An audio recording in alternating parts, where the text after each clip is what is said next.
আমরা আজ কল্পতরু এই গৃহে সজল ঘোষ, যাকে আমি শিব বাবা বলে ডাকি, এবং শম্পা মায়ের তাদের জননী ভক্তিমতী জননী মাও রয়েছেন। সবারই ইচ্ছে আজকের এই দিনে তাদেরই সন্তান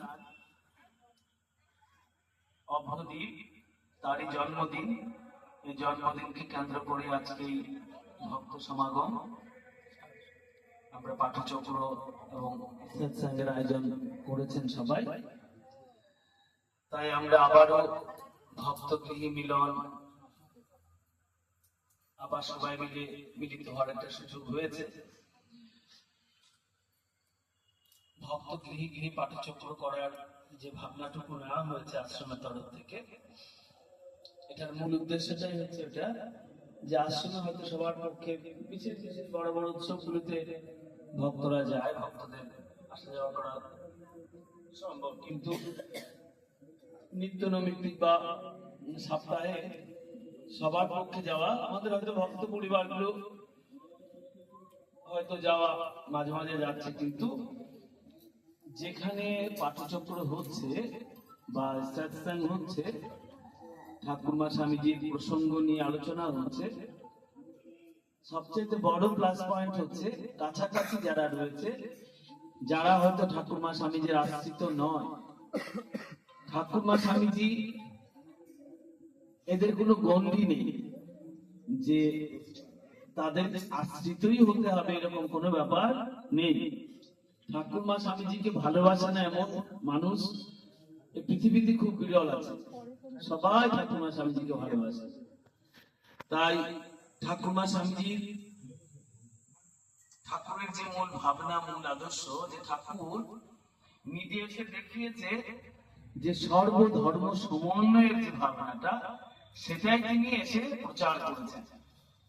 যে নিজেদের মধ্যে কোনো হানাহানি, দ্বন্দ্ব, বিদ্বেষ আসছে, যেমন চারিদিকে আমরা দেখতে পাই, ধর্ম নিয়ে বড় হানাহানি, ধর্ম নিয়ে বড় বিদ্বেষ, সেটাকে দূর করার জন্য ঠাকুর নিজে এসেছেন, নিজে সাধন করেছেন। শুধু কথার কথা বলেন, নিজে সাধন করে দেখেছেন।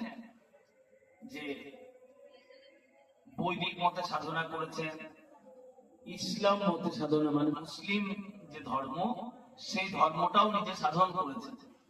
এবং যখন তিনি ইসলাম ধর্ম পালন করছেন, তখন তিনি একবারও কালী মন্দিরে যান। নিজে লুঙ্গি পরেছেন, মাথায় টুপি পরেছেন, 5 ওয়াক্ত নামাজ পড়েছেন, সবকিছু করেছেন। কেন করেছেন? সত্যটাকে উদ্ঘাটন করার জন্য। যে ধর্মের যে সত্যটা কোথায় রয়েছে। ধর্ম মানে শুধুমাত্র কতগুলো বাহ্যিক আচার আচরণের মধ্যে ধর্ম সীমাবদ্ধ নয়।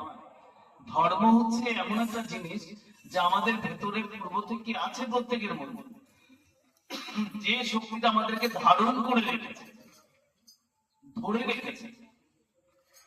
ধর্ম এমন একটা মহাশক্তি যেটা আমাদেরকে আমাদের ভেতরের যে অন্তর্নিহিত দেবত্ব, পূর্ণত্ব, তাকে প্রস্ফুটিত করার জন্য আমাদেরকে সহায়তা। তাই নিজে যখন দেখেছেন, নিজে অনুভব করেছেন যে আজকে ধর্ম নিয়ে রুচিরাম বৈচিত্র দ্বিজ কুটিলনাম পদজুষাম নির্ণাম একদমস্তমসি পয়সা মরণম। এই জগৎ সংসার বৈচিত্র্যময়। এই বৈচিত্র্যতার মধ্যে আমরা বরাবর একত্বকে খুঁজতে চাই। এই সনাতন ধর্মের মূল যে ভাবনা, একম সদ বিপ্রা বহুদা বদন্তি, পরমাত্মা তিনি এক, তিনি নিত্য শুদ্ধ বুদ্ধ মুক্ত স্বরূপ চৈতন্য স্বরূপ, তিনি পরব্রহ্ম স্বরূপ। তার কোনো রূপ নেই, তার কোনো নাম নেই। এইভাবে আমাদের সনাতন ধর্ম মূল, যে সনাতন ধর্মের যে মূল ব্যাখ্যা, মূল যে ভাবনাটুকু, যে পরমাত্মা তিনি এক, অনন্ত, সেই ভাবনাটুকুই প্রচার করার জন্য ভগবান স্বয়ং নিজে বলছেন যে রাম সেই কৃষ্ণ, সেই ইদানিং এই দেহে শ্রীরাম কৃষ্ণ।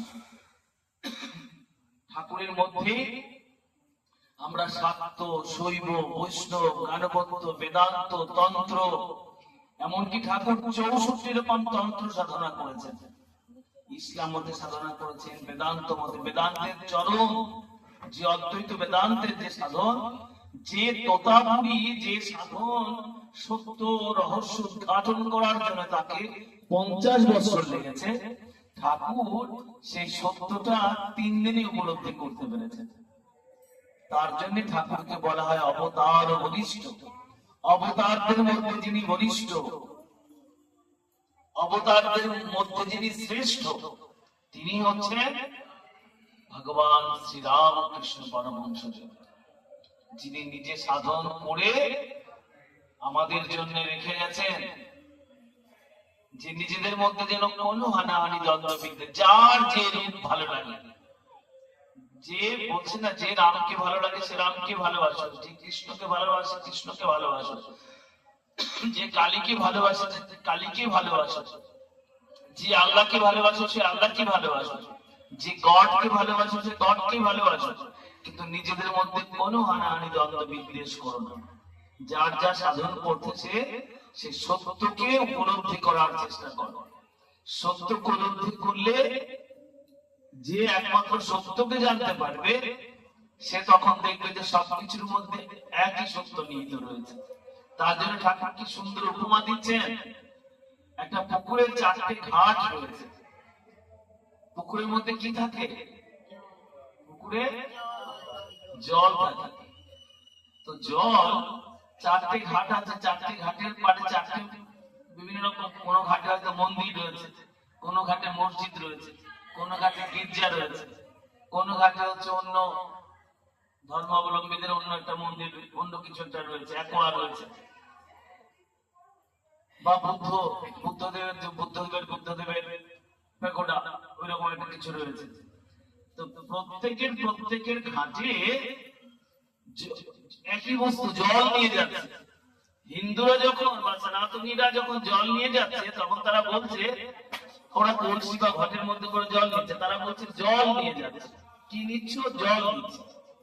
এবার মুসলিমরা নিচ্ছে, ইসলাম ধর্ম অবলম্বী যারা, তারা যখন জল নিয়ে যাচ্ছে তারা বলছে কি নিচ্ছে? তারা বলছে আমরা নিয়ে যাচ্ছি পানি, আমরা পানি নিয়ে যাচ্ছি।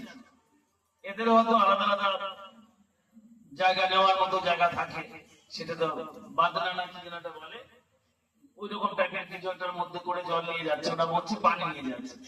এবার খ্রিস্টান যারা যিশুকে মানে, গডকে মানে, তারা যখন জল নিয়ে যাচ্ছে তারা বলছে আমরা ওয়াটার নিয়ে যাচ্ছি। আবার অন্য কেউ বলছে যে আমরা অ্যাকোয়া নিয়ে যাচ্ছি।